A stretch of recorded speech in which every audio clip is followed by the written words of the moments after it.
When I'm talking to a woman and I'm thinking about the risk assessment framework, then I'm always interested in, does the perpetrator of violence have any regard for the law? Because if he doesn't, then that puts us in a very particular place. The second thing is, does he have access to weapons, or has he used objects as weapons? I want to know whether he abuses substances, because somebody who's abusing substances is more of a loose cannon. I'm also interested in whether the type of violence. So if there's been choking, then I would be probably more worried about that.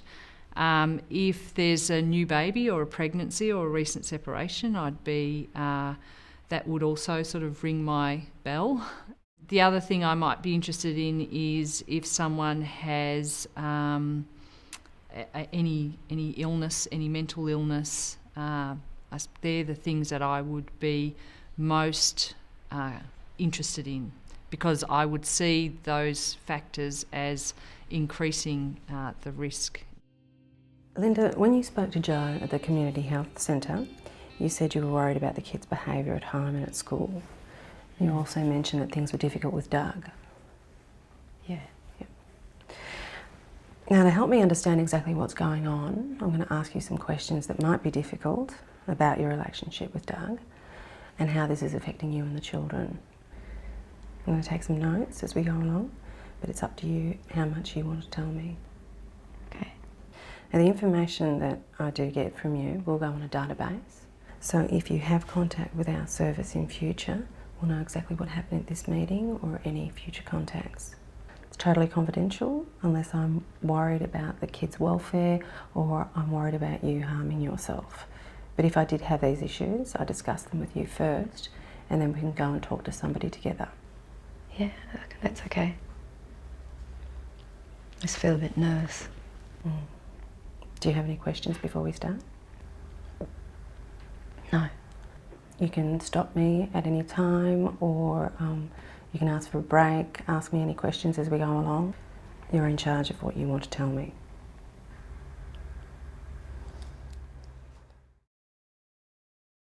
You might know that family violence includes different things like not letting you have any money, not letting you go to the shops, not letting you see family and friends, as well as physical violence. Has Doug ever hurt you physically? Yeah, he hit me a couple of weeks ago. The dinner wasn't ready yet when he got home, and he just went off. And what happened exactly? I mean, I'm asking you this so I can be absolutely clear about what you're going through and how dangerous or how much at risk you are and the kids are from Doug. Can you give me the details?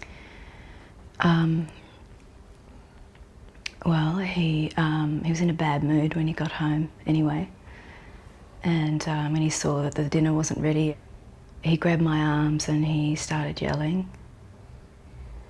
And I tried to calm him down. I tried to say, the dinner's nearly ready, and he just put his hand on my mouth and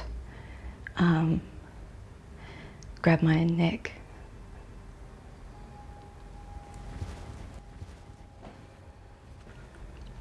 That sounds frightening, Linda. What are the kids about? Yeah, they're in the lounge room watching TV. But I don't think that they heard very much. It's hard to tell with kids, isn't it? I mean, it sounds like you know straight away when he's going to get angry. I wonder if it's the same with the kids. What happened next? Well, he had my throat, and then he started talking really quietly. But I know that means that he's even angrier. So I was scared, and then Craig came in, my son, and Doug pretended that he was hugging me, and I just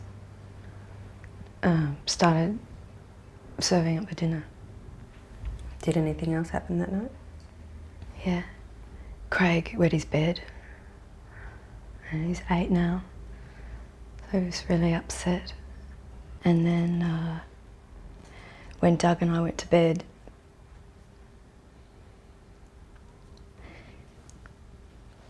Doug wouldn't take no for an answer.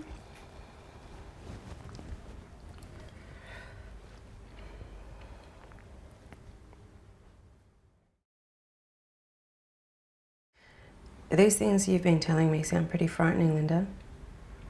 How often has this been happening? Well, he works really hard and he's under a lot of pressure at work at the moment, particularly because they've been laying people off, and he's really worried. And he's a good dad. And he just wants the best for all of us, really. When was the first time he physically assaulted you? When I was having my first Craig, he was really sorry. He cried and he gave me flowers and he swore it'd never happen again. What happened that first time? He punched me and he locked me outside all night. I was in my nightie and I was too upset and embarrassed to go anywhere. I never told anyone. And Doug said that if I left him, then he'd kill himself. And he was on medication for his depression at the time, and I just thought that once that started to work, that he'd be better. I can see you always think that there's a reason for Doug's behaviour, and he might need some help with that, but at the moment I'm concerned about you and your children. There's never any excuse for violence.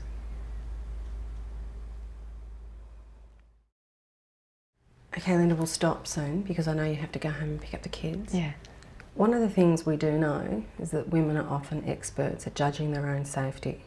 So at the moment, how safe do you feel?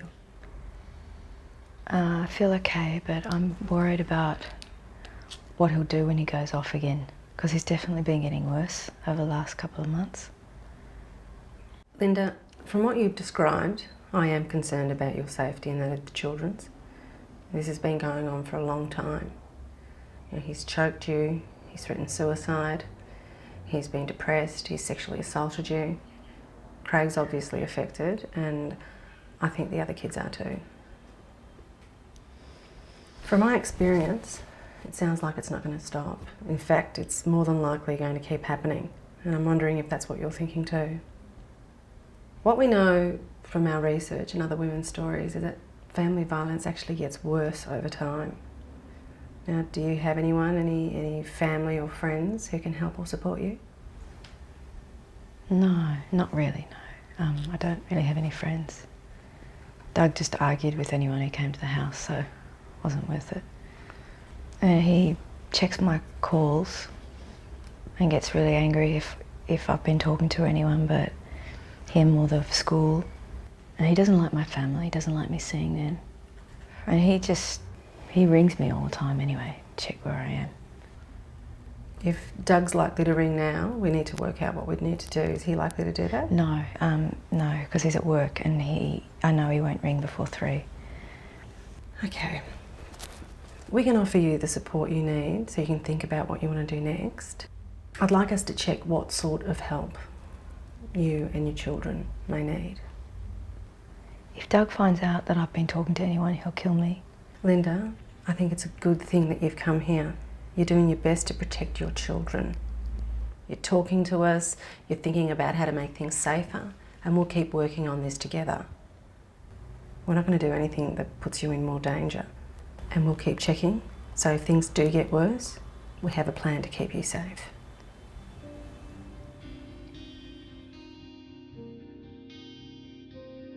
The first one is the woman's view of her level of risk. The second one is the specific risk factors, which are things like, that we've talked about earlier, like choking, mental illness, access to weapons, pregnancy, recent separation, those things. And the third is professional judgment. So it's not like they're stages so much as just three different parts of the same thing.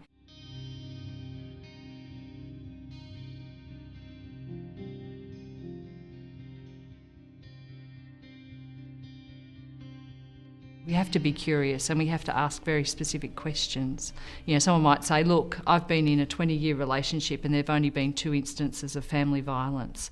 And you might think, oh, that doesn't sound too bad, risk is probably reasonably low. But on further questioning, you find out both of those incidences were significant assaults where the woman was choked and she ended up in hospital.